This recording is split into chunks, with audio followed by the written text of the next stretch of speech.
as we go throughout our life, we generally have an earthly team of some sort. It changes from time to time, but we usually have friends, family members, coworkers who support us along our life's journey. And that's no different with our grief journey. But our grief journey is a little different. Sometimes it's necessary that some of the people on our team before our loss might need to sit the bench for a bit as we go through the early stages of grief. And it's just so important that you have the right support system. And sometimes that requires some adjusting.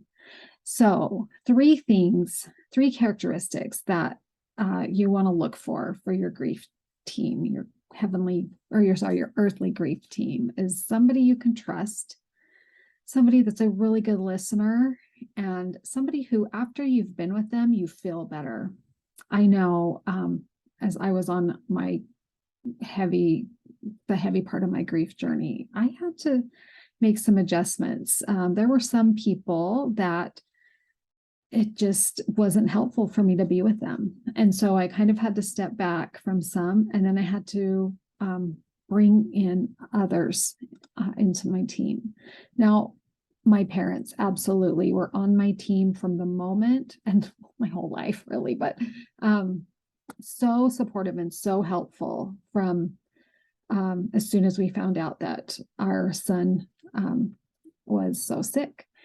When I was pregnant, my brother Rick, that's in this picture, he also was a great support. He and his wife Mindy, really all my siblings in different ways were so supportive. My immediate family, my kids, my husband Kevin, so wonderful, so supportive.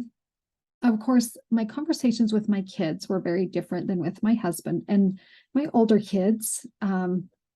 We had much deeper conversations than I did with my younger kids, but still the kids were on my team, but in a different way than maybe what I guess I needed them in different ways than I needed adults on my team, which obviously that's the case. And of course, my Kevin was just incredible part of my team, probably my favorite team member. But even Kevin, there were things that I looked to other team members to have support with, because he was trying to take care of me and all the kids and manage his own grief. And so sometimes I just needed to talk to someone else so that I didn't add one more thing to him. Although we did talk a whole bunch. He was always there when I needed him. My sisters, this is just 2 of 4 of my sisters, were so great to support. My sister Trish on the left was so good to research. Like, she would research out all different types of things about trisomy 13 babies and then bring it to me, and I would take what I wanted to take and leave what I wasn't ready to explore. And but always so good to listen. All of my sisters, so good to just listen to me. And I appreciated it. Even now, sometimes we have conversations about baby Kevin, and they are so sweet and kind. And it's never like, oh, she's talking about this again. I mean, they even bring him up sometimes, 10 plus years later. My friend Marcy, who I didn't have a front view, so you got her back. My friend from the 4th grade, she and I have been through so much together, and I don't know, she just shows up. She showed up at the hospital. I didn't know she was coming. She came shortly after the birth and was there for some of our family things. And she's like one of my sisters. And she had been through a late term miscarriage of a trisomy 18 baby. So we had that connection, and she was so good to just check in on me and just be so understanding and kind and willing to listen. When you're assessing your team, whatever part of the journey you're on. Maybe you're farther along and you don't need as much support from other people. But if it's early in the journey, you are going to need a lot of support. And the best thing you can do is talk about it and write about it. Talk about it, write about it.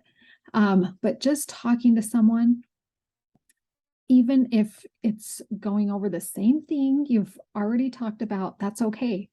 If you've got the right person on your team, they aren't going to care how much you need to talk about this loss and your feelings, and they aren't going to judge, and they're just going to support you and be able to, give you more of what you need. So you might have to ask, hey, could you be on my grief journey with me for the next, several months? Could I just, when I'm having a rough day, can I just call? Or would you just check in on me? Like, sometimes women don't like to ask, but I promise you, if you will ask for what you need, you will be, your journey will be much better, and you'll be able to navigate through it with a little more peace. And maybe one of those earthly team members is a therapist or a life coach. They have grief coaches and life coaches. I'm a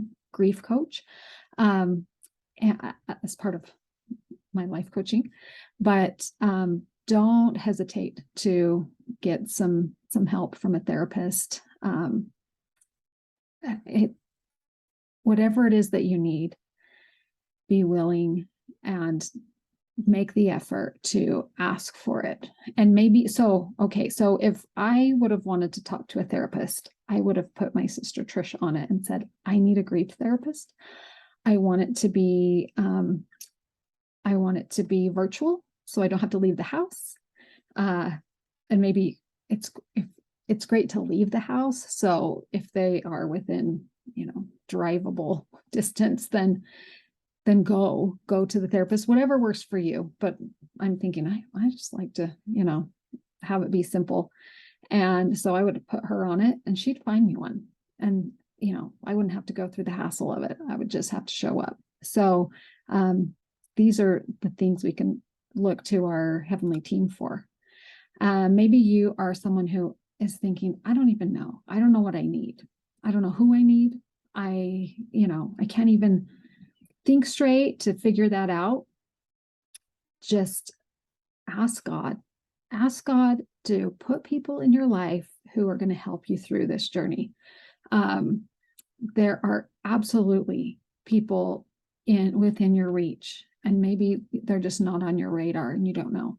And he'll put them in your path. And you may have someone who has reached out who you didn't even realize, oh, this person would be a great member of my earthly team, because you gotta have one in grief when we're grieving, and somebody who you feel safe talking to. You can combine I probably talk about this in the Move Vital, is find somebody, a walking buddy who is, good to talk to. And then you get your body moving and you're able to verbalize some of your feelings and get those out. The more words you can get out, speaking, putting on paper, the more help that's going to be to you in processing through your grief. So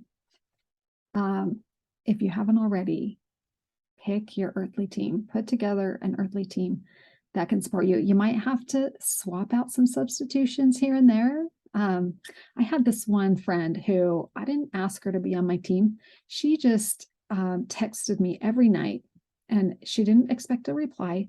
She would just let me know she was thinking of me. This was after my diagnosis and throughout my pregnancy. Let me know she's thinking about me, that she loved me. It was so sweet to just get those little texts every night. I knew she loved me, and it was something I could look forward to. But there are people out there, and it may be a really tiny team. It might be 2 or 3 people. That's just fine.